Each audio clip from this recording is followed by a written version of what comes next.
Hello fighters and welcome back to the channel. तो अभी हम डिस्कस करने वाले हैं, आज ये क्वेश्चन एथिक्स का है, ये डिस्कस करेंगे हम। तो क्वेश्चन जो है वो कहता है discuss in detail the significance of attitude, ethics and communication, मतलब AETCOM, for the health care fraternity. इसको 250 वर्ड्स में लिखना है, मतलब कि हमें डिटेल में डिस्कस करना है कि एटीट्यूड, एथिक्स और कम्युनिकेशन का क्या सिग्निफिकेंस है हेल्थ केयर फर्टिलिटी में। तो चलिए इसको अब लिखना शुरू करते हैं। मैंने ऑलरेडी लिख रखा है, देखते हैं आप। कहा गया है एटीट्यूड, एथिक्स एंड कम्युनिकेशन या फिर AETCOM has been introduce recently in the domain of medical health care and service as an integrated component to improve the cognitive, ethical and attitudinal perspective of the institution।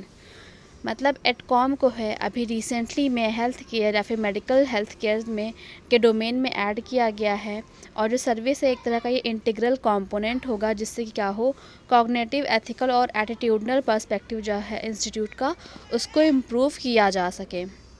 आगे बढ़ते हैं। ये पहला आपका वो था इंट्रोडक्शन। आप और कैसे इंट्रोडक्शन ले सकते हो वो भी देखते हैं। AETCOM refers to the process where by doctors और other component of medical fraternity along with technical knowledge and skills possesses the right attitude। मतलब एटकॉम जो है रेफ़र करता है एक तरह का प्रोसेस जहाँ पे डॉक्टर्स या फिर बाकी जो कंपोनेंट होंगे मेडिकल फ्रैटर्निटी के, उनके साथ साथ जो भी टेक्निकल नॉलेज होगी और जो स्किल होगी उसको एक राइट एटीट्यूड में आगे बढ़ाया जाएगा।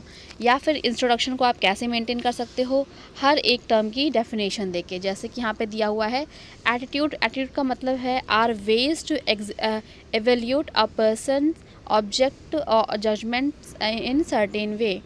मतलब कि एटीट्यूड जो है एक तरह का वे है जिससे कि हम किसी पर्सन के ऑब्जेक्टिव या फिर जजमेंट्स को एक सर्टेन वे में एवेल्यूट कर सकें। यहाँ पे दिया है जो पॉजिटिव एटीट्यूड है, अगर हम हेल्थ पे पर्सपेक्टिव में रखते हैं तो हमें ईजी क्या होगा कि हम जो भी पेशेंट है उसकी फैमिली मेम्बर्स की जो भी टेंशन है उसको कम कर सकते हैं। नेक्स्ट जो वर्ड है उसमें एथिक्स का है। अब एथिक्स क्या होता है? एथिक्स जो है वो principle of integrity, responsibility, humanism is required to tackle ethical crisis in profession.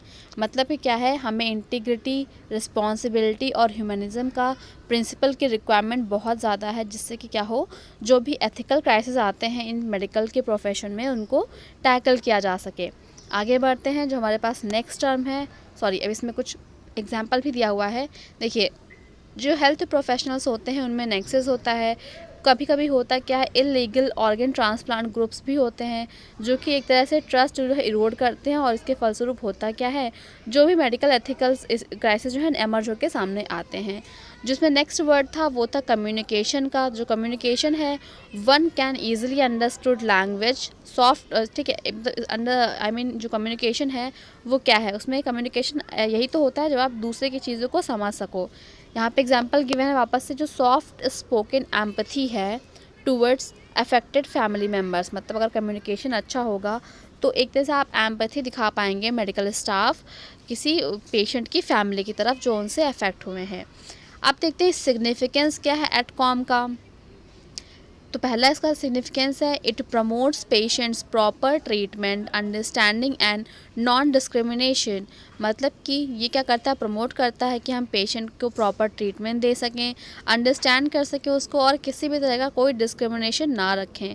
The principle of AETCOM makes doctor more sensitive. जो एटकॉम के प्रिंसिपल्स हैं वो डॉक्टर्स को ज़्यादा सेंसिटिव बनाते हैं, and respondent to patients issue, और जो भी पेशेंट का इशू है उसको रिस्पॉन्स कर सकें, एंड सफरिंग से भी, एंड दस आगे बढ़ते हैं अब, एंड दस वर्क मोर एफिशिएंटली, वो ज़्यादा अच्छे से काम कर सकते हैं। इसका जो नेक्स्ट सिग्निफिकेंट है वो है, the biomedical ethics and AETCOM also restricts mal practices and there by curb induce क्या हुआ है, curb undue misuses of patients problem. मतलब कि जो बायोमेडिकल एथिक्स है और जो एटकॉम है वो कुछ माल प्रैक्टिसेस को रेस्ट्रिक्ट भी करता है, और इस वजह से जो भी एक अनड्यू मिसयूजेस हैं पेशेंट की प्रॉब्लम्स का, उनको भी हम कर सकते हैं, मतलब उनको सॉल्व कर सकते हैं।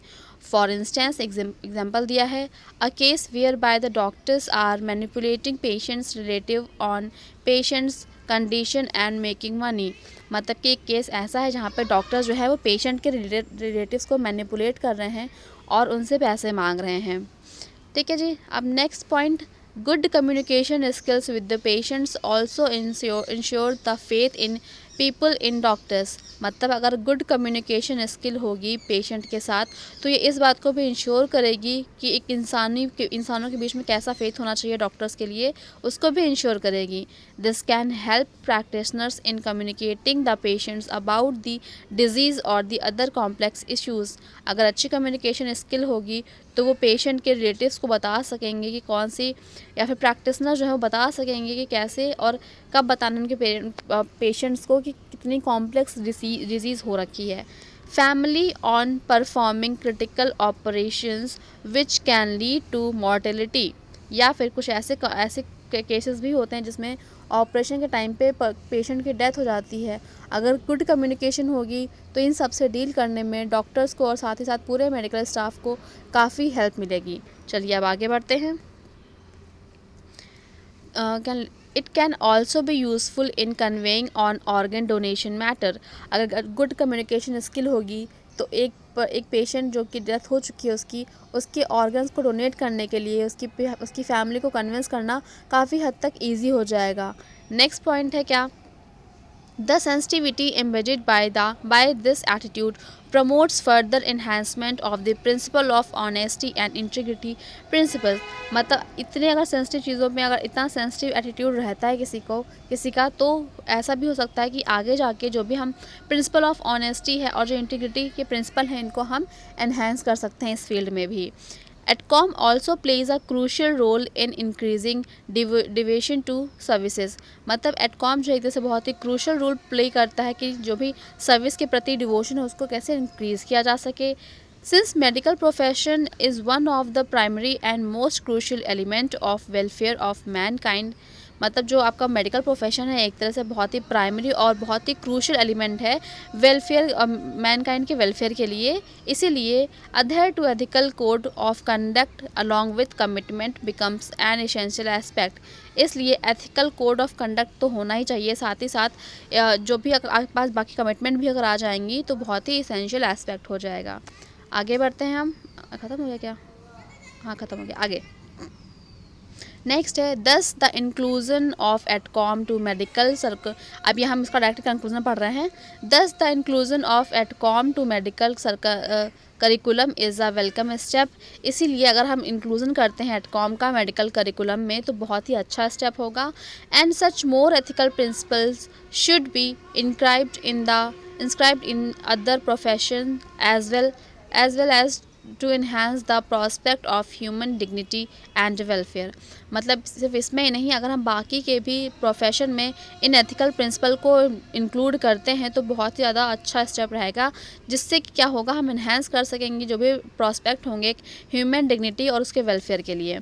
या फिर आप कैसे दे सकते हो अपना पूरा कंक्लूज़न, नेक्स्ट मैंने एक और लिखा हुआ है, AETCOM is not only important in health sector. मतलब जो एटकॉम है केवल हेल्थ सेक्टर में इम्पॉर्टेंट नहीं है बट इन जनरल, बल्कि जनरल में भी it is the core value maintain relatives and to improve one personality. मतलब इससे क्या हो, एक कोर वैल्यू जो है मेंटेन है रिलेटिव्स के बीच में और साथ ही साथ खुद की पर्सनैलिटी को भी इम्प्रूव किया जा सके। तो ये पूरा आर्टिकल जो है ये जो पूरा क्वेश्चन है हमने कंप्लीट कर लिया है। आई होप आपको ये पसंद आया होगा। तो अब मैं मिलती हूँ आपसे नेक्स्ट वीडियो में एंड तब तक के लिए बाय बाय, थैंक यू।